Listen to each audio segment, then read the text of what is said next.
Welcome back to Shocking Criminal Cases. Today's story will take us into the life of one of the most mysterious and terrifying serial killers in American criminal history. He did not kill for money, nor for personal revenge. Instead, he transformed his victims into horrifying works of art, displayed in broad daylight. He became known by the chilling name, the Marionette Master. The hunt for this brilliant yet monstrous criminal became a tense battle of wits between a female detective with a deep understanding of art and a madman who viewed the city as his personal stage. Before we begin, if you enjoy stories like this and want to keep exploring the darkest corners of human nature, don't forget to hit subscribe and turn on the notification bell so you won't miss any future case files. Now, let us turn the first page of the case file on the Marionette Master. The city of Philadelphia, a cradle of liberty, was breathing in the crisp air of an early October morning. The sun, a pale gold disk, was just beginning its ascent, casting long, skeletal shadows from the sycamore trees in Rittenhouse Square. It was a scene of serene urban beauty, a portrait of a city waking up. But art, as it would soon become terrifyingly clear, was about to be redefined. The first person to see it was a jogger, a man in his late 50s named Stanley Croft, whose daily ritual was as predictable as the sunrise. His sneakers pounded a steady rhythm on the flagstone path until he rounded the bend near the bronze goat statue. He stopped dead, his breath catching in his chest, not from exertion, but from a profound, chilling disbelief. There, on a park bench bathed in the gentle morning light, sat a man. He was perfectly still, his chin resting on his clenched fist, his elbow on his knee, his gaze directed downward in an attitude of deep contemplation. He was naked, his skin an unnatural waxy white, like polished marble. Stanley's first thought was that it was a protest, some form of performance art. But the stillness was too absolute, the posture too rigid. It was a perfect, horrifying replica of Rodin's The Thinker. By the time Detective Isabella Izzy Rossi arrived, the area was a chaotic constellation of flashing blue and red lights. Uniformed officers had cordoned off a wide perimeter, their faces grim, holding back a growing crowd of morbidly curious onlookers and voracious news crews. Her partner, Detective Frank Miller, a veteran with a bulldog face and a worldview forged in 25 years of grime and violence, was waiting for her at the tape. "Morning sunshine," he grunted, his breath a cloud of coffee and cynicism. "Hope you had your Wheaties. This one's a doozy." "What have we got, Frank?" Izzy asked, her eyes already scanning the scene, absorbing every detail. She was the opposite of Frank in many ways. Where he saw depravity, she saw patterns. Where he saw a body, she saw a statement. She joined the force with a master's degree in art history, a background her colleagues initially mocked but had come to respect, especially on cases that veered into the bizarre. "John Doe for now, sitting pretty on the bench. Emmy says he's been dead at least 8 hours. No visible signs of trauma, no blood, no struggle. It's like he just sat down and became a statue." Izzy ducked under the tape, pulling on a pair of latex gloves. As she approached the bench, the sheer artistry of the scene struck her with a nauseating force. The victim's muscles were locked in place, his form meticulously sculpted. It wasn't just a man sitting on a bench. It was a composition. The play of light and shadow, the powerful lines of the body, the profound sense of stillness. It was a masterpiece of the macabre. "It's Rodin," she said, her voice a low murmur. "The Thinker. The pose is exact. Too exact." "A copycat, you think?" Frank asked, jotting notes in his small, worn-out pad. "No," Izzy replied, circling the bench slowly. "This isn't a copy. This is a message. Look at the skin. The ME mentioned it's waxy. Yeah, some kind of chemical treatment, he thinks. Preservative, maybe. Stripped the body of all its color. Creepy as hell. It's meant to look like marble or bronze," Izzy explained, her mind racing. "Rodin sculpted in bronze. The killer wanted to replicate not just the pose, but the medium. He didn't just kill this man, he transformed him." The victim was later identified as Marcus Thorne, the 42-year-old CEO of a wildly successful and notoriously ruthless tech startup called Innovatech. Thorne was a titan of industry, a man known for his sharp mind and his even sharper business practices. He was a thinker, a modern-day philosopher king of the corporate world. The irony was as cold and hard as his post-mortem form. The initial investigation yielded nothing. Thorne's apartment was pristine. His car was in its designated spot. His schedule for the previous day was a string of high-powered meetings, none of which seemed out of the ordinary. There was no sign of forced entry, no digital trail of threats, no disgruntled ex-employees on the immediate radar. The killer had been a ghost. Forensics was a dead end. The victim's body had been meticulously cleaned. No foreign DNA, no fibers, no fingerprints except for Thorne's own. The chemical used to treat the skin was a complex cocktail of formaldehyde, alcohol, and a unique polymer that baffled the lab. It was a custom blend, suggesting a killer with a sophisticated knowledge of chemistry or perhaps taxidermy. The media dubbed him the sculptor, and the city was gripped by a mixture of terror and fascination. The story was on every news channel. The image of the marble-white Thorne sitting in eternal contemplation splashed across every front page. It was a spectacle. 2 weeks passed. The trail went cold. The initial frenzy began to subside, replaced by a low, simmering unease. The police department was under immense pressure, and the task force assigned to the case, led by Izzy and Frank, was hitting a wall of silence. Then, on a rainy Tuesday morning, it happened again. This time, the stage was the Swan Memorial Fountain in Logan Square. The call came in from a city worker who had gone to clear a filter and had seen something pale floating in the central basin. Amidst the three main figures of the fountain representing the city's major waterways, there was a fourth. A young woman, her long blonde hair fanning out around her head like a halo in the murky water, her hands resting gently on her chest. Her face was serene, her lips slightly parted. She was dressed in a flowing white gown, embroidered with delicate flowers, which undulated with the water's movement. She was beautiful, ethereal, and unequivocally dead. Izzy felt a chill that had nothing to do with the rain seeping into her coat. She recognized it instantly. "It's Ophelia," she whispered to Frank, who was staring at the scene with a look of utter disgust. From the painting by John Everett Millay. The victim was identified as Chloe Vance, a 24-year-old social media influencer known as Clofabulous. Her life was a curated gallery of perfect moments. Exotic vacations, designer clothes, gourmet meals. She had over 5 million followers who lived vicariously through her meticulously crafted online persona. She had built a career on creating an image of effortless beauty and serenity. Now, in death, she had become the ultimate image of tragic, romantic beauty.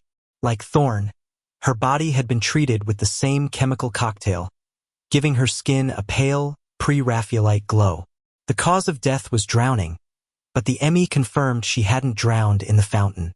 She had been killed elsewhere and placed in the water with the same phantom-like precision as the first victim. Her apartment was untouched. Her digital footprint was a mile wide but revealed no obvious threats. Only the usual mix of adoring fans and anonymous trolls. The killer was escalating. He wasn't just recreating sculptures anymore. He was moving on to paintings, bringing two-dimensional masterpieces to life in three-dimensional horror. He was an artist, and the city of Philadelphia was his gallery. The press, seizing on the theatricality, came up with a new, more fitting name, the Marionette Master. He wasn't just sculpting his victims. He was posing them, positioning them like puppets in a grand, twisted play. Izzy spent her nights surrounded by art history books, cross-referencing artists, styles, and themes. She was looking for a connection, a thread that could tie Rodin's muscular modernism to Millet's romantic lyricism. They were from different eras, different movements. What did Marcus Thorne, the calculating CEO, have in common with Chloe Vance, the superficial influencer? On the surface, nothing. "He's a showman," Frank said one night as they shared a stale pizza in the squad room. "He gets off on the attention. The media is eating it up. We're chasing a goddamn celebrity." "It's more than that, Frank," Izzy insisted, staring at a side-by-side comparison of the two crime scene photos. He's not just seeking attention. He's making a statement. Critique, maybe.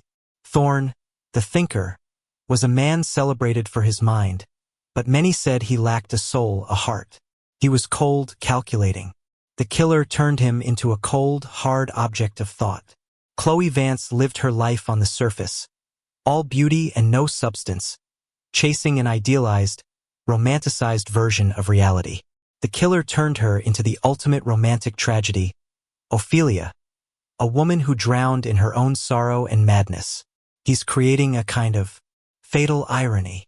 It was then that she saw it, a tiny detail easily missed. On the photo of Chloe Vance's body, magnified on her computer screen, she noticed the embroidery on the dress, the flowers. Millet's painting was famous for its botanical accuracy. He had included poppies for death, daisies for innocence, and weeping willows. The killer had replicated them all except for one. Tucked into the folds of the dress near the victim's hand was a small, exquisitely stitched flower that didn't belong. Izzy's heart hammered against her ribs. She dove into her books. It took her an hour of frantic searching, but she found it. The flower was a black hellebore, also known as the Christmas rose. In the Victorian language of flowers, it had a very specific, ominous meaning: scandal and anxiety. But more importantly, it was famously associated with a specific, lesser-known artist from the same period as Millet, a rival who accused Millet of sentimental falsehood and a lack of true artistic integrity. His name was Alastair Finch. He died in obscurity, a footnote in art history. The killer hadn't made a mistake. He had planted a clue, an academic art history clue. He's not just an artist, Izzy said to the empty room, her voice trembling with a terrifying excitement. He's a critic, and he's testing us. He's testing me. The marionette master wasn't just putting on a show for the city. He had chosen his audience. The game had changed. It was no longer just a hunt. It was a dialogue. And Izzy Rossi was the only one who knew the language. The curtain had risen on the first act, and the silence of the victims was screaming a message only she could hear. The city was in a panic, the police were baffled. But for Izzy, the path forward, though shrouded in darkness, was finally beginning to reveal itself, one terrifying brushstroke at a time. She had to understand the mind of this killer, to delve into the abyss of his artistic vision before he could stage his next exhibit. The city's most hallowed spaces had become his galleries, and its citizens, his potential clay. The overture was over. The main performance was about to begin. The discovery of the black hellebore changed everything for Izzy. It was the first crack in the killer's immaculate facade, a deliberate imperfection that was, in itself, a form of perfection. It was a signature. It told her she wasn't just dealing with a psychopath. She was dealing with an academic, a purist, someone with a deep and obsessive knowledge of the art world's forgotten corners and bitter rivalries. The marionette master wasn't just a murderer. He was a historian with a scalpel. The city, however, knew nothing of this nuanced clue. Philadelphia was in the grip of a quiet hysteria. The name the marionette master was on everyone's lips, whispered in coffee shops, debated on talk radio, and sensationalized in nightly news segments that played ominous music over B-roll of Rittenhouse Square and the Swan Fountain. People started looking at public art with a new sense of dread. Statues seemed to watch them with cold, dead eyes. The beauty of the city had been poisoned. Tourism dipped. The mayor and the police commissioner were holding daily press conferences, offering assurances that felt as hollow as a plaster cast. Frank Miller felt the pressure most acutely. He was a man of action, of tangible evidence, fingerprints, witnesses, motives like greed and jealousy. This case was anathema to him. Art history, he'd grumble, staring at the whiteboard in their office, which was now covered in reproductions of famous paintings and sculptures. We're chasing a guy who kills people based on his goddamn library card. What's next? He turns someone into a Picasso? How do we even profile that? The FBI had sent in a profiler, a man named Dr. Alastair Finch. Unfortunate and chilling coincidence of a name that made Izzy's skin crawl the first time they were introduced. Dr. Finch was a calm, collected man in his late 40s with sharp eyes and an almost unnerving stillness. He listened intently as Izzy laid out her theory about the killer being a critic. "Your detective's intuition is sharp, Detective Rossi," Finch said, his fingers steepled. "What you're describing is a specific subtype of mission-oriented serial killer. He's not driven by lust or a need for power in the conventional sense. His mission is didactic. He believes he is teaching the world and you a lesson. The victims aren't just people to him. They are symbols of what he perceives as a societal ill." So, Thorne represented corporate soullessness, and Chloe Vance represented shallow, social media vanity. Izzy posited. "Precisely," Finch affirmed. "He is an elitist, a gatekeeper of culture in his own mind. He sees a world that has cheapened art, that celebrates commerce over genius, and fleeting fame over enduring beauty. He has appointed himself its avenger. This critic persona is key. He is likely a failed artist, a frustrated academic, or someone who felt their intellectual or artistic contributions were unjustly ignored. He feels invisible, and this is his way of forcing the world to see his brilliance." Finch's profile galvanized Izzy's approach. She and Frank began a painstaking, gargantuan task, cross-referencing lists of graduate students, faculty, and employees past and present from every major art institution, university, and museum in the tri-state area. They were looking for anyone who fit the profile. A male, likely between 35 and 55, highly intelligent, meticulous, and with a documented history of grievance or professional disappointment. The list had thousands of names. It was like searching for a single grain of sand on a vast beach. Meanwhile, the marionette master decided it was time to speak more directly. It started with a package delivered to the offices of the Philadelphia Inquirer. Inside was a single, high-quality photograph of the Chloe Vance crime scene, taken from an angle the police had not released to the public. On the back, written in elegant, almost calligraphic script, was a riddle, where the needle points to what is past, and a silent bell was cast. A new stone lies upon the old, a story waiting to be told. I correct the canvas of the town, where a founding father's name looks down. The note was analyzed, dissected, and debated. Forensics found nothing on it, no prints, no DNA. The paper was common stock, the ink commercially available. But the words were a direct challenge. A silent bell was cast. "He's talking about the Liberty Bell," Izzy said, pacing in front of the whiteboard. "A new stone lies upon the old. Independence Hall area. The whole district is a mix of new and old. Where a founding father's name looks down," Frank added, chewing on a pen. "That could be anywhere. Washington, Franklin, Jefferson." They pored over maps of the historic district, their eyes raw from lack of sleep. The riddle was a taunt, a way for the killer to announce his next move, to prove he was always one step ahead. It was a display of intellectual superiority. He was turning the entire city into a scavenger hunt, with a human life as the prize. The breakthrough came from an unexpected source. A junior archivist at the city records office, a young woman Izzy had consulted about historical maps, called her. "Detective Rossi," she said, her voice nervous. "You were asking about new stones on old. I was just recataloguing some civic planning documents. There was a hugely controversial project last year. They replaced the original 19th century paving stones on a small alleyway behind the Second Bank of the United States with modern, commemorative granite slabs. There was a huge uproar from the Historical Preservation Society. The alley is called Franklin Court, where a founding father's name looks down." Izzy and Frank led a swarm of tactical officers to the location, their sirens silent. They were too late. The scene was already set.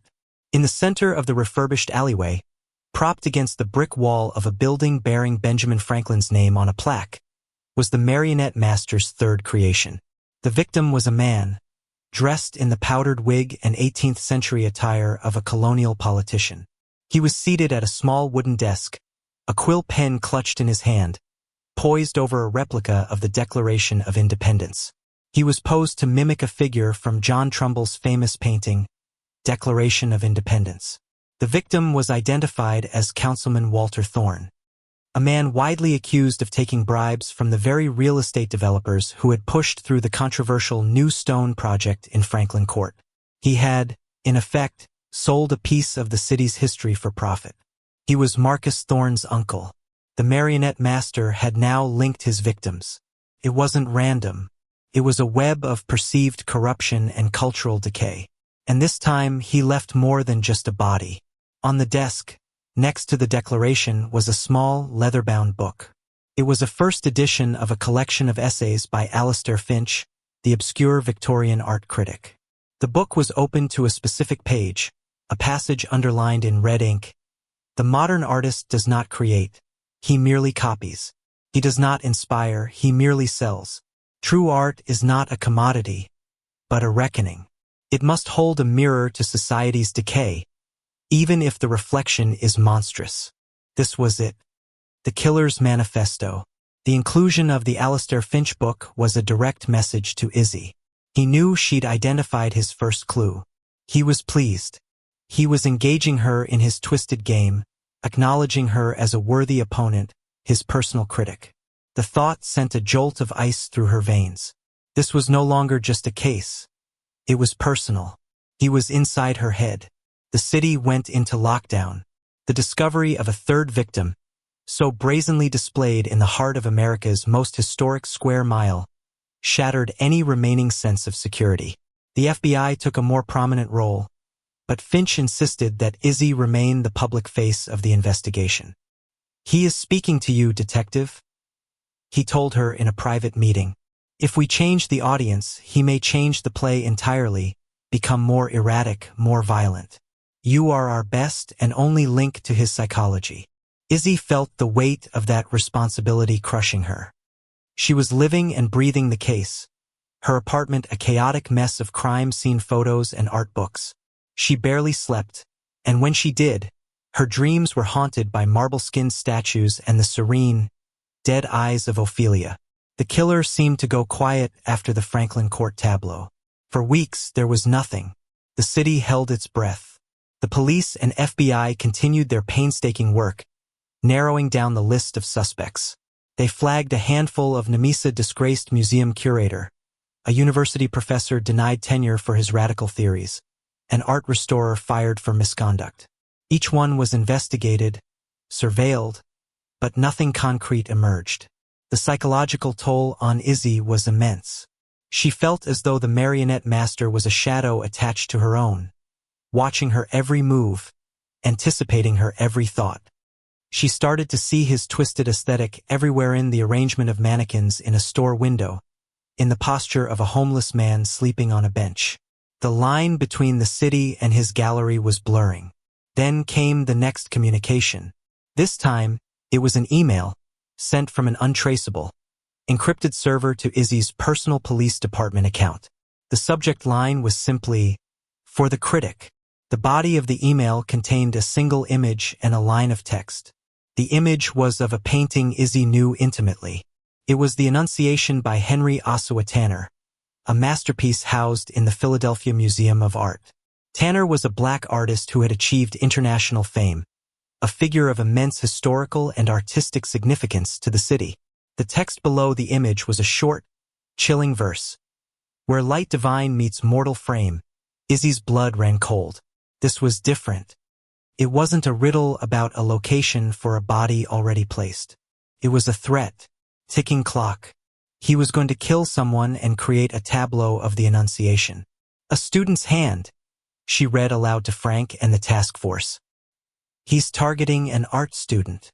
Tanner's painting is in the American wing of the PMA, an officer supplied.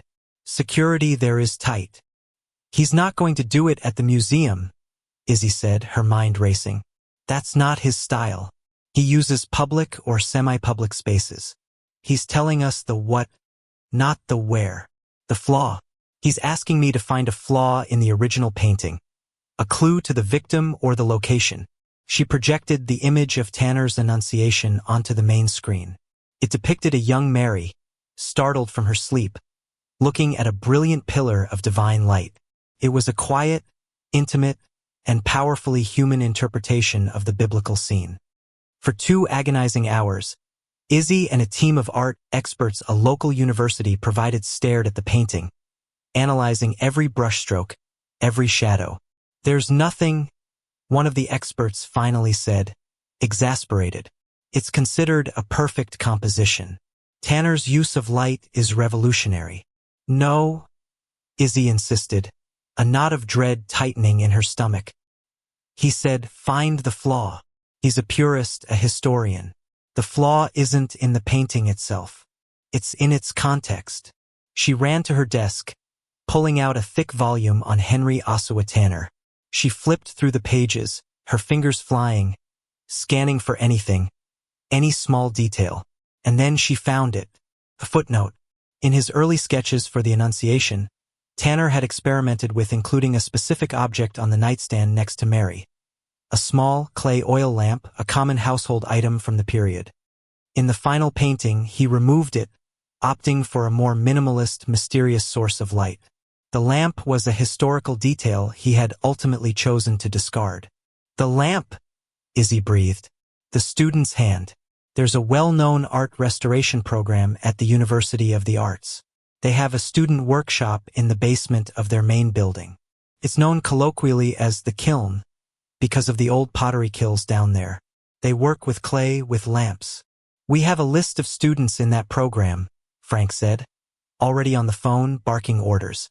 "Get me a name. Someone who has been helping us, maybe? Someone who has been close to the investigation." A young detective rushed in moments later, his face pale. "Detective Rossi. There was a graduate student who helped you with the research on Victorian flower language. Her name is Maya Dean. She's in the restoration program at UArts.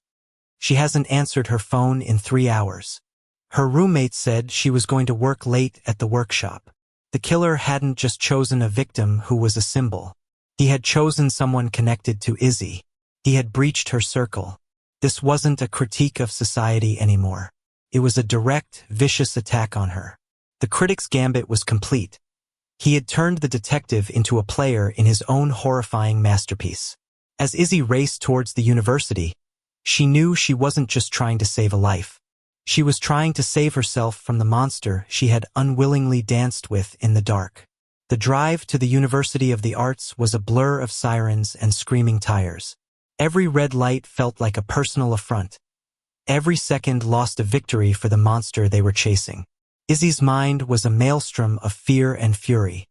The marionette master had made his most audacious move yet, not by choosing a more public stage, but by choosing a more personal one. Maya Dean wasn't a symbol of societal decay. She was a bright, eager young woman whose only crime was helping the police. She was a pawn in his endgame, a move designed to cripple Izzy psychologically. They stormed the university's main building, a Gothic structure that felt more like a cathedral than a school. The workshop, the kiln, was in the sub-basement, a labyrinthine space of exposed brick, dusty pottery wheels, and the faint, earthy smell of wet clay. The air was cold and still, too still. They found the room at the end of a long corridor. The door was slightly ajar. Izzy pushed it open, her weapon drawn, her heart pounding a frantic rhythm against her ribs. The scene inside was bathed in a single, dramatic spotlight like a stage. There, in the center of the room, was a recreation of Tanner's Annunciation. A simple cot was arranged to look like Mary's bed, and on the cot sat Maya Dean. She was alive. Her eyes were wide with terror, her mouth covered with a strip of heavy-duty tape. She was bound to the bed frame, but unharmed. Across the room, standing beside the spotlight, was a man. He was of average height and build, with thinning gray hair and wearing the simple, unassuming clothes of a university custodian. He held a remote detonator in his hand, but his eyes were anything but average. They burned with a fierce, manic intelligence. He gave Izzy a thin, almost professorial smile. "Detective Rossi," he said, his voice calm and cultured. "I am so pleased you were able to appreciate my little clue. Most would have missed the nuance of Tanner's preliminary sketches."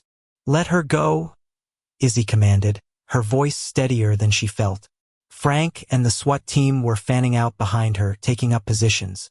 "In a moment," the man replied, his gaze unwavering. "A masterpiece requires a patient audience. I am Arthur Prentice.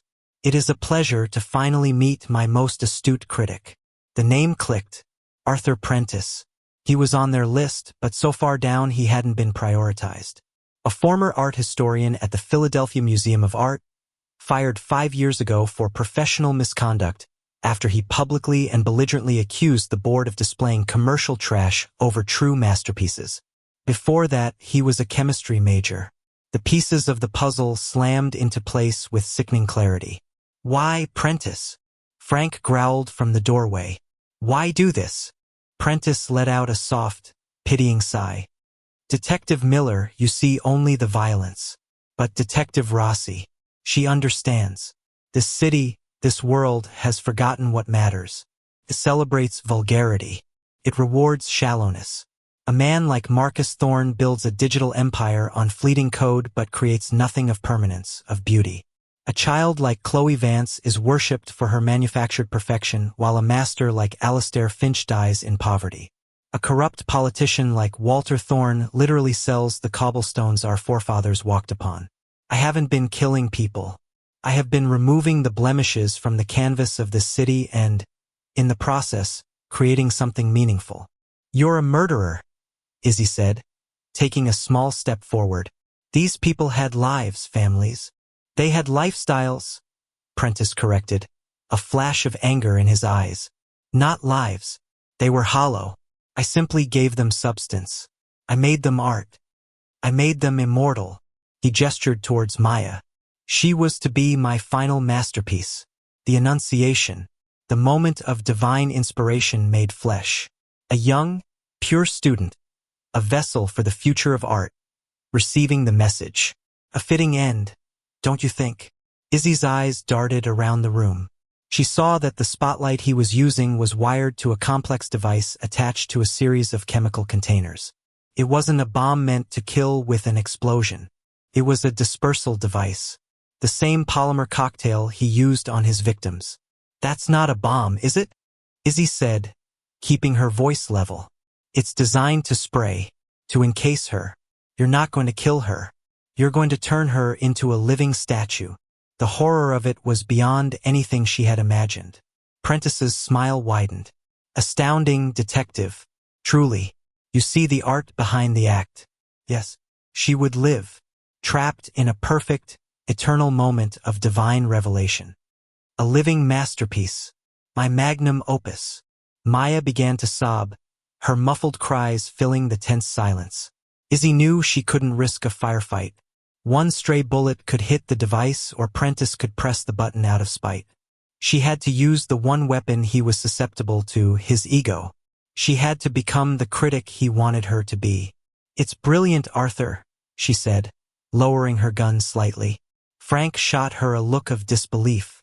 "The concept is breathtaking, but the execution, it's flawed." Prentice's smile faltered. "Flawed? How?" "Tanner's Annunciation is about humility," Izzy explained, taking another slow step. "It's about a quiet, personal moment of terrifying, world-altering significance. Mary is not a grand, theatrical figure. She is a frightened young girl in a simple room. What you've created here is a spectacle. That spotlight, the public capture. It's loud. It's vulgar. It's exactly the kind of commercial trash you claim to despise. It's not Tanner. It's a Michael Bay movie." For the first time, Prentice looked uncertain. He glanced from his elaborate setup to the crying girl, and then back to Izzy. She had attacked his artistic integrity, the very core of his identity.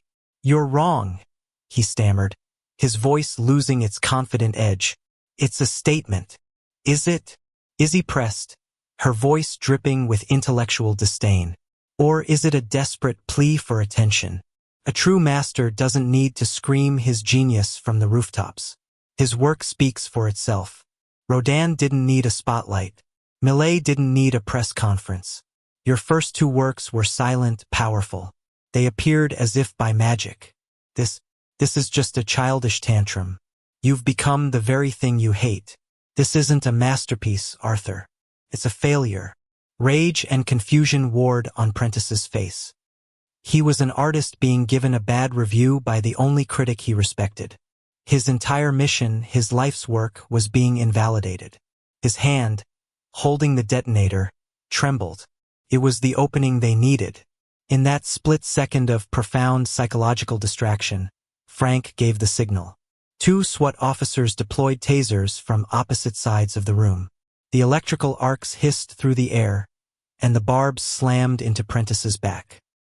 He convulsed, a strangled cry escaping his lips as the detonator flew from his hand, clattering harmlessly to the floor. He collapsed in a heap. Instantly, the team swarmed in.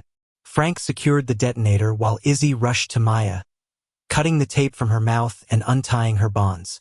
The young woman collapsed into her arms, sobbing uncontrollably. It was over.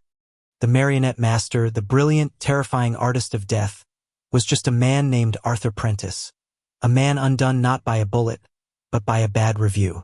Epilogue. 3 months later, the snow fell softly on Philadelphia, blanketing the city in a clean, white shroud. The trial of Arthur Prentice had been a media circus, but now a quiet normality had begun to return. He had been found sane, convicted on all counts, and would spend the rest of his life in a supermax prison, a genius locked away in a sterile box, forever separated from his canvas. Izzy stood in the American wing of the Philadelphia Museum of Art, looking at the Real Annunciation by Henry Ossawa Tanner. The painting was just as she remembered it, quiet, profound, and beautiful, but she saw it differently now. She saw the courage in Mary's eyes, the humanity in the simple setting. The case had changed her. She had looked into the abyss of a mind that had twisted the very thing she loved, Artinto, a weapon of monstrous cruelty. She had been forced to walk the fine line between aesthetic appreciation and sociopathy, to understand the mind of a killer in order to stop him. Frank walked up beside her, holding 2 cups of coffee. He didn't say anything for a long time, just stood with her, looking at the painting. "You know," he said finally, breaking the comfortable silence, "I still don't get it, all that art stuff, but I get this. It's peaceful." Izzy took the coffee, the warmth seeping into her hands. "It is," she agreed. She understood now, more than ever, the power of art. It could be a reflection of our highest aspirations or our darkest impulses. It could be a source of beauty and inspiration, or a tool for terror and control. Arthur Prentice had tried to claim it as his own, to bend it to his will. But he had failed. The true masterpiece was not the one he had tried to create in that dusty basement.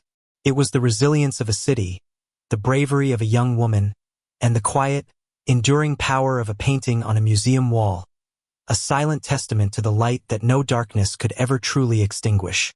The marionette master's show was over, and the city, scarred but whole, could finally be at peace.